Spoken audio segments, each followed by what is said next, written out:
मुंहिंजा सुहिणा आका पंहिंजो मुल्क मदीनो ॾेखारियो, कयो करम बस पंहिंजो आका सीनो मुंहिंजो ठारियो। मुंहिंजा सुहिणा आका पंहिंजो मुल्क मदीनो ॾेखारियो, कयो करम बस पंहिंजो आका सीनो मुंहिंजो ठारियो। मूंखे ॾाढी सिक लॻी आहे, मूंखे ॾाढी सिक लॻी आहे, मूंखे ॾाढी सिक लॻी आहे, मूंखे ॾाढी सिक लॻी आहे, मूंखे ॾाढी सिक लॻी आहे।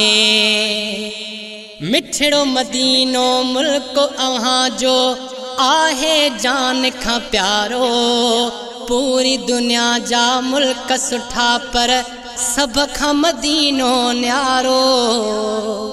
मिठड़ो मदीनो मुल्क अव्हांजो आहे जान खां प्यारो, पूरी दुनिया जा मुल्क सुठा पर सभ खां मदीनो न्यारो। केई आशिक ओॾे चन था मुंहिंजी बिवागिड़ी वारियो, केई आशिक ओॾे चन था मुंहिंजी बिवागिड़ी वारियो।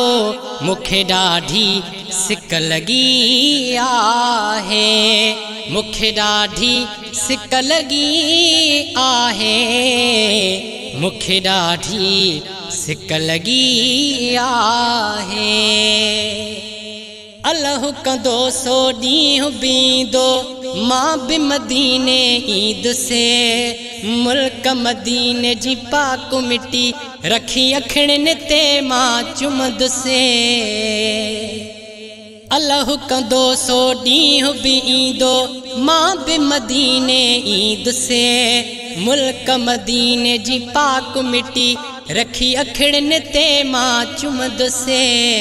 माखी खां वधि मिठड़ो पाणी ज़मज़म वारो पीआरियो, माखी खां वधि मिठड़ो पाणी ज़मज़म वारो पीआरियो।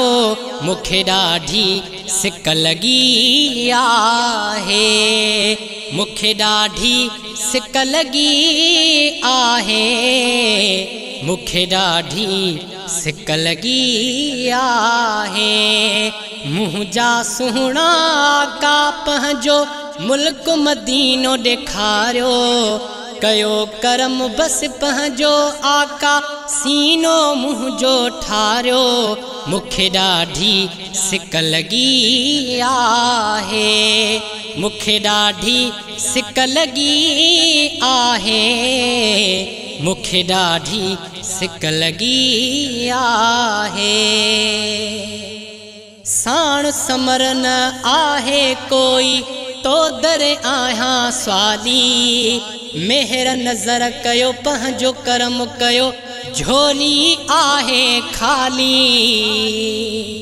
साण समर न आहे कोई तो दरे आहियां स्वाली, मेहर नज़र कयो पंहिंजो करम कयो झोली आहे खाली। किस्मत मुंहिंजी जल्दी सुहिणा पंहिंजे करम सां संवारियो, किस्मत मुंहिंजी जल्दी सुहिणा पंहिंजे करम सां संवारियो।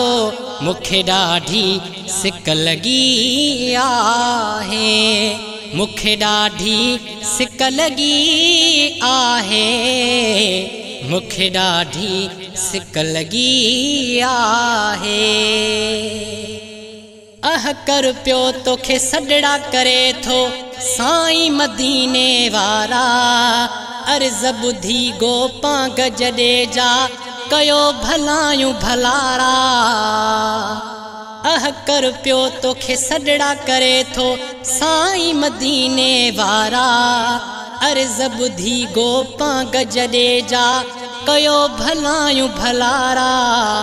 अव्हां जे अॻियां देर न आहे रहमत साण निहारियो, अव्हां जे अॻियां देर न आहे रहमत साण निहारियो मुखे ॾाढी सिक लगी आहे मुखे ॾाढी सिक लगी आहे मुखे ॾाढी सिक लगी आहे मुंहिंजा सुहिणा आका पंहिंजो मुल्क मदीनो ॾेखारियो कयो करम बस पंहिंजो आका सीनो मुंहिंजो ठारियो मुखे ॾाढी सिक लगी आहे मुखे ॾाढी सिक लगी आहे मुखे ॾाढी सिक लगी आहे मुखे ॾाढी सिक लगी आहे।